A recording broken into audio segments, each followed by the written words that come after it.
अस्सलामुअलैकुम, मैं असदुल्ला खान हूँ। इलेक्शन कमीशन की इंतखाबात 2024 से मुतल्लिक जो वारदातें हैं उससे कौन वाकिफ़ नहीं है।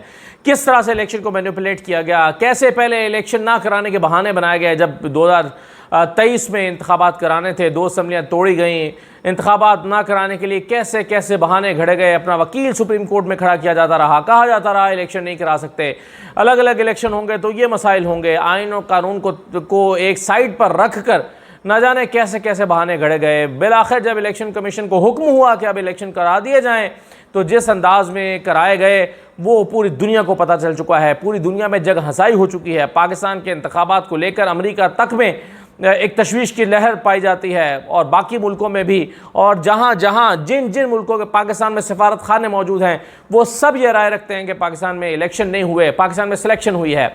इसे सिलेक्ट कर लो, इसे हरा दो, इसे जिता दो, इसे असम्बली में भेजो, इसको रोक दो, इस तरह करके सिलेक्शन हुई है। और हम देख रहे हैं कि तीसरे नंबर पर, चौथे नंबर पर लोग जो हैं वो असम्बली में पहुँचे हुए हैं। गुजरात का हल्का जहाँ पर जिससे सिद्ध साहब इलेक्शन लड़े और जैसे जो कमर ज़मान कायरा साहब इलेक्शन लड़े थे, वहाँ सिद्ध साहब तीसरे नंबर पर हैं उस हल्के में, और उनको जिता दिया गया। इसी तरह से हारूनाबाद में जहाँ से ये इलेक्शन लड़े थे शौकत बसरा साहब, वहाँ पर एजाजुल हक जो हैं वो तीसरे नंबर पर थे और उनको जिता दिया गया। इस तरह के इलेक्शन कमीशन ने इलेक्शन कराए। और उसके बाद हमने देखा कि फॉर्म 45 कैसे तब्दील हुए। फॉर्म 45 जो भी रद्दोबदल करके पहले तो अपलोड कर दिया गया 47 का रिजल्ट, लेकिन जब वो अपलोड करने थे तो अपलोड करके हमने देखा कि उसमें फ्लूइड लगाया गया और उसमें चेंज कर दिया गया। 139 को 939 कर दिया गया, 614 को 6 हटा के 14 कर दिया गया। तो इस तरह की जो कार्रवाइयाँ वो हमने देखी। लेकिन ऐसा लगता है कि ये सब करने से भी इलेक्शन कमीशन का दिल नहीं भरा। ऐसा लगता है ये सब करना भी इलेक्शन कमीशन के लिए नाकाफ़ी साबित हुआ है। ऐसा लगता है कि सिर्फ इतना करने से भी इलेक्शन कमीशन का काम नहीं चल रहा, और अब भी नताइज में रद्दोबदल जारी है। और अब ताज़ा वारदात में 41 हल्के छेड़े गए हैं। 41 हल्कों के फोल्डर्स को खोला गया है और उसका रिकॉर्ड तब्दील किया गया है। इसमें कौमी असम्बली के हल्के भी शामिल है, उसमें सूबाई असम्बली के हल्के भी शामिल हैं। आज डॉन की जो फ्रंट पेज रिपोर्ट है वो पूरे हकाइक बयान कर रही है। वो बता रही है कि इलेक्शन कमीशन में 41 जो फोल्डर्स हैं उनको खोला गया है और उसका रिकॉर्ड तब्दील किया गया है। अब किस किस्म की तब्दीली की गई है जाहिर है ये भी पता नहीं चल रहा, लेकिन उसमें मरियम नवाज़ का हल्का जो है वो PP 159 वो भी शामिल है, जिससे वो जीत के वज़ीर आला बनी हुई हैं, वो शामिल है, जिसमें महर शराफत का ये दावा है कि वो जीत चुके हैं। उस हल्के के फॉर्म 45 को भी चेंज किया गया है, छेड़ा गया है। फिर शहबाज शरीफ का 164 PP 164, शहबाज शरीफ ने जो सीट जीती थी यूसुफ म्यो से PP 164 की, वो शहबाज शरीफ साहब जो हैं वो अपनी वो सीट उस हल्के में भी रद्दोबदल किया गया। अलीम खान का PP 150, अलीम खान तो आप जानते हैं कि मैंने आपको एक दिन पहले बता दिया था कि वो इलेक्शन हार के अपना हल्का छोड़ के जा चुके हैं। अलीम खान जो है उनके हल्के में भी 150 में भी चेंज किया गया है। इसी तरह से इस रिपोर्ट के मुताबिक फैसलाबाद के कुछ हल्कों में साहिबजादा हामिद रज़ा के हल्कों को भी छेड़छाड़ की गई है। कोहाट को भी जो है वो जहाँ से शहरियार अफरीदी जीते हुए हैं वहाँ पर भी छेड़छाड़ हुई है। ओकाड़ा में, तौंसा में, कई जगहों पर 41 कौमी सूबाई असम्बली के हल्के बनते हैं जहाँ पर ये छेड़छाड़ की है। इलेक्शन कमीशन ने रिजल्ट को तब्दील किया गया। अब जब डॉन ने लिखा है कि हमने इलेक्शन कमीशन से पूछा कि आपने क्या चेंज किया है, ये रिकॉर्ड जो लॉक हो चुका है कानून के मुताबिक कि अब इसको छेड़ा नहीं जा सकता। एक ख़ास मुद्दत के बाद इलेक्शन कमीशन जो चीज़ें अपलोड कर देती है अपनी गूगल ड्राइव में, जो उन्होंने डेटा रखा हुआ है उसको वो अनलॉक करके उसमें कोई रद्दोबदल, उसको छेड़छाड़ नहीं कर सकते, उसको चेंज नहीं कर सकते। एक लॉक्ड डेटा को किस तरह से खोला गया और किया गया, इसके बारे में जब उनसे सवाल किया गया है तो इसका वो कोई जवाब देने के लिए तैयार नहीं है। इनफैक्ट जवाब कोई है ही नहीं। लेकिन इलेक्शन कमीशन जो है वो अब जिन हल्कों में, कई ऐसे हल्के थे जहाँ पर 45 जो है वो अपलोड ही नहीं हुआ 46 अपलोड कर दिया गया। 45 जहाँ पर अपलोड हुए हैं उनको भी छेड़छाड़ किया गया। तो अब ये ऐसे नताइज हाथ लगे हैं इंटरनेशनल मीडिया के या ऐसे हक़ाइक़ सामने आए हैं कि जो PTI जो है जिसको बुनियाद बनाकर अपना जो है वो मौक़िफ़ रख सकती है दुनिया के सामने कि देखिए अभी तक इलेक्शन कमीशन कानून की खिलाफ वर्जियाँ कर रहा है। वो रिकॉर्ड जिसको खोला नहीं जा सकता था, जो लॉक हो चुका है, उसको भी अनलॉक कर रहा है, और इलेक्शन कमीशन ये कानूनी तौर पर नहीं कर सकता। इलेक्शन कमीशन को तारिक महमूद जहांगीरी साहब की अदालत में भी सुबकी का सामना है, जहाँ पर मांगा जा रहा है कि तारिक फजल चौधरी साहब, राजा खुर्रम नवाज साहब, आइए ज़रा अपने हल्के का सारा रिकॉर्ड जमा करा दिया, रिकॉर्ड जमा नहीं करा रहे। आज भी आप जानते हैं कि उनसे रिकॉर्ड मांगा गया, जमा नहीं कराया गया, तो फिर उनको जुर्माना किया गया है। अब ये 20,000, 10,000, 20,000 का जुर्माना तो कोई जुर्माना इनके लिए नहीं है, लेकिन बुनियादी तौर पर ये जुर्माना किया जाता है सिंबॉलिकली कि आपने अदालत का वक्त ज़ाया किया है और अदालत के इस इनकाद पर या अदालत के बैठने पर जो खर्च आया है वो आप जुर्माना अदा करें। लेकिन ये 10-20 हज़ार इनके लिए कोई मानी नहीं रखते। और इसकी दूसरी सिंबॉलिक वैल्यू ये है कि एक सबूत है कि भाई आप अदालत का हुक्म नहीं मान रहे, और कल को जब आपको एक्स पार्टी करार दे दिया जाएगा, आपको यानी आप इसके जो है वो ज़ाहिर है फिर फरीक ही नहीं रहेंगे, या आपको सुने बगैर या आपको सबूत फराहम करने का भी मौका दिया जा रहा है। कल को जब आप सबूत नहीं देंगे, फिर जो भी सबूत अदालत के पास या जो भी रिकॉर्ड अदालत के पास मौजूद होगा उसकी बुनियाद पर अदालत फैसला कर देगी। तो उस तरफ मामला बढ़ रहे हैं। लेकिन दूसरी तरफ हम देख रहे हैं तारिक महमूद जहांगीरी साहब के खिलाफ जो है वो पूरी एक मुहिम भी चल रही है। तो अब जो मुहिम चल रही है तारिक महमूद जहांगीरी साहब के खिलाफ, आज आपको सिद्दीक जान ने भी बता दिया, सारा दिन आप देख चुके हैं, मैं दोहराऊंगा नहीं, कि पूरी जो है वो उन्होंने तारिक महमूद जहांगीरी साहब के लिए फुल कोर्ट बैठ गया 7 रुकनी, और वो जो फुल कोर्ट है उसमें अब तफसील से डिस्कस हुआ है कि ये कैसे आप एक शख्स की डिग्री को जाली करार दे रहे हैं, और क्या वो खुद ट्वीट करके बताया कि नहीं मेरी डिग्री जाली नहीं है, क्या वो पब्लिक में आकर प्रेस कॉन्फ्रेंस करे और बताया कि मेरी डिग्री जाली नहीं है, कैसे आप उसकी जाली करार दे रहे हो। तो ये 3 लोगों को नोटिस भी हुए हैं, 3 अफराद को नोटिस, इदारों को तो हुए ही हैं, कि पैमरा वाले भी आकर बताएं कि तुमने क्या किया है, FIA भी बताएं कि इन लोगों के खिलाफ जो ये ट्वीट्स कर रहे हैं क्या कार्रवाई हुई है। इसके अलावा जो PTA है उनको भी नोटिस हुआ है कि आप बताएं आप क्या कर रहे हैं। लेकिन जिन सहाफ़ियों को नोटिस जारी हुआ है उनकी, वैसे तो इन्होंने 1 से ज़्यादा ट्वीट्स किए हुए हैं, मसलन गरीदा फारूकी को नोटिस किया गया तो उन्होंने मोहतरमा ने कोई 8-10 ट्वीट्स किए हुए हैं।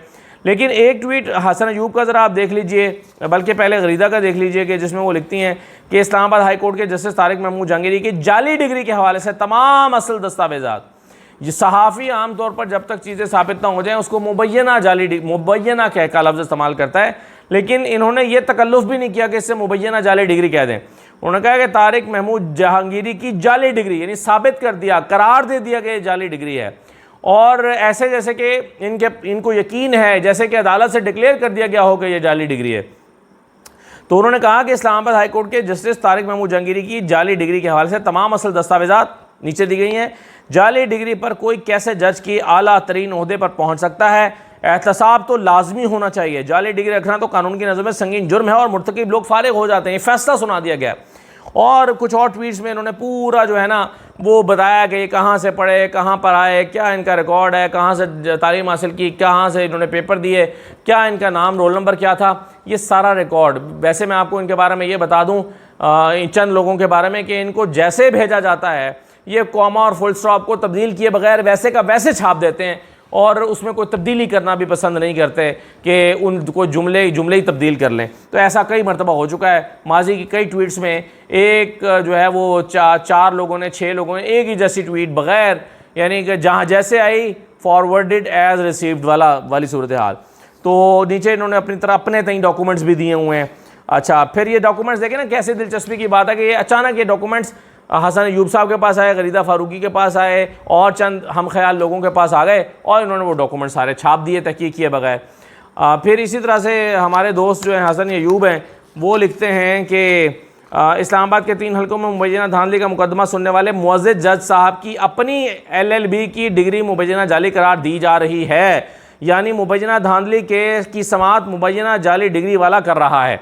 तो अब आपको करार दे दिया कि जी ये मुबैना धांधली की समाअत मुबैना जाली डिग्री वाला करार, जज के बारे में ये अल्फाज इस्तेमाल हो रहे हैं। तो इनको भी नोटिस किया गया है। अमार सोलंगी को भी नोटिस किया गया है। गवर्नमेंट इस्लामिया कॉलेज ने भी कह दिया कि जज तारिक महमूद जहांगीरी ने 1984 से 1991 तक उनके कॉलेज में कभी दाखिला ही नहीं लिया। तो ये भी आगे रिकॉर्ड दिखा रहे हैं। फिर ये एक और ट्वीट भी कर रहे हैं कि इनकी दाखिला किसी और के नाम, इम्तियाज़ अहमद के नाम से हुआ, ट्रांसक्रिप्ट तारिक जहांगीरी के नाम से हुआ। तो ये कैसा जो है वो सिस्टम है फिर, के जिसमें एक जाली डिग्री वाला शख्स जज बन गया है। तो ये बड़ी हैरान कुन चीज़ें हैं जो जिस अंदाज़ में ये हो रही हैं, और हम जानते हैं कि किस तरह से एक मुनज़्ज़म कैंपेन चलाई गई है। आखिर में मैं सिर्फ ये कहना चाहता हूँ कि एक ख़बर आज बहुत सारी ख़बरों के बीच में दब गई, और बहुत सारी ख़बरें जो हैं वो आती रहीं अदालतों से। तारिक जहांगीरी साहब, ज़ाहिर है ये भी बड़ी ख़बर थी, क्योंकि 2 हवालों से, एक तो तारिक महमूद जहांगीरी साहब ने जो है वो जो तीन इस्लामाबाद के 3 हल्के हैं उसमें उन्होंने समाअत की है। और दूसरा ये कि तारिक महमूद जहांगीरी के ख़िलाफ़ जो एक हो रही है मुहिम चलाई जा रही है, उस पर तारीख़ में पहली मरतबा फुल कोर्ट बैठ गया है। और आज 2 घंटे की एक इस्लामाबाद हाई कोर्ट में जजेस की आपस में एक मीटिंग भी हुई है, जो कि बहुत मानी रखती है, जिसका एक बड़ा मफहूम है, यानी जिसका एक बड़ा पैगाम है, जो बताता है कि इस मीटिंग का क्या मतलब है कि तमाम जजेस जो हैं इस्लामाबाद हाई कोर्ट के, वो सब इकट्ठे हो चुके हैं। और अब तो जस्टिस आमिर फ़ारूक भी मजबूरन जो है उनको जजों के हाँ में हाँ मिलाना पड़ रही है, उनके पास कोई चारा नहीं बचा है। लेकिन जहाँ जहाँ उनको खैर मौका मिलता है वो अपना रंग दिखाते हैं। जो ख़बर मैं कह रहा था कि दब गई आज बहुत सारी ख़बरों के नीचे, वो अरशद शरीफ शहीद की खबर है। अरशद शरीफ साहब के बारे में कीनिया के हाई कोर्ट ने ये करार दिया कि उनको मारना गलती नहीं था, शनाख्त की गलती नहीं था। इसका क्या मतलब है? इसको इतनी इंपॉर्टेंस नहीं दी गई खबर को। इसका क्या मतलब है? इसका मतलब यह है कि अरशद शरीफ को गलती से नहीं मारा गया। साबित हुआ है, अदालत ने साबित किया है, या अदालत में साबित हुआ है कि अरशद शरीफ को पहचान कर मारा गया। क्या मतलब है इसका? इसका मतलब है टारगेट किलिंग किया गया। इसका मतलब क्या है?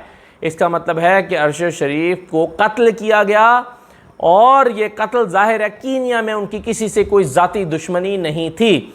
अरशद शरीफ की कीनिया में किसी से कोई ज़ाती दुश्मनी नहीं थी, कोई कारोबार वहाँ नहीं करते थे, वहाँ के वज़राए आज़म के बारे में कोई स्कैंडल ब्रेक नहीं कर रहे थे, वहाँ की आला शख्सियात के बारे में वो बोल नहीं रहे थे, उनसे सवाल नहीं कर रहे थे, नहीं पूछ रहे थे कि क्या कर रहे हो, क्यों कर रहे हो, कौन हो, कैसे है, कैसे तरीके अदम एतमाद लाई गई, कैसे पास की गई, इसके पीछे कौन है, कोई इस तरह का सवाल नहीं कर रहे थे। वो ये सारे सवाल पाकिस्तान के बारे में उठा रहे थे। अरशद शरीफ को साबित हुआ कि सहाफ़ी होने की वजह से, बोलने की वजह से कत्ल किया गया है, शनाख्त की गलती नहीं थी। अब अगला सवाल ये पैदा होता है कि फिर अरशद शरीफ का कातिल कौन था? इसके बारे में क्या कीनिया तहकीकात करेगा या पाकिस्तान तहकीकात करेगा? आखिर पुलिस को इन्वॉल्व किया गया है इस कत्ल में, और हम पहले ही ये जानते हैं कि कीनिया की पुलिस को ब्राइब किया जा सकता है, रिश्वत देकर कोई कहानी बनाकर किसी को कत्ल कराया जा सकता है। उनका एक रिकॉर्ड मौजूद है कीनिया का, माजी में भी। अरशद शरीफ के बारे में पाकिस्तान में फौरी तौर पर, अभी लाश नहीं पाकिस्तान पहुंची थी, अभी उनका जनाजा नहीं उठा था कि ये खबरें फैला दी गई कि ये तो शनाख्त की है, केस ऑफ मिस आइडेंटिटी है, शनाख्त की गलती की वजह से वो मारे गए हैं। बाद में जो है वो तरह तरह की चीज़ें हुई, अदालत में पड़ा है। बताए ना काजी फैसल साहब, उनकी अदालत में केसेस आए हुए हैं। क्यों नहीं अरशद शरीफ के कत्ल में जो मुलव्वस अफराद हैं उनके खिलाफ तहकीकात का हुक्म देते? क्यों नहीं इस केस में अरशद शरीफ के कातलों को ढूंढने की कोशिश करते? क्यों नहीं सुप्रीम कोर्ट अपना किरदार अदा करती? अरशद शरीफ की वालदा और उनकी अहलिया और उनकी फैमिली, बच्चे दर बदर की ठोकरें खा रहे हैं और पूछते फिर रहे हैं कि अरशद शरीफ को किसने मारा और क्यों मारा।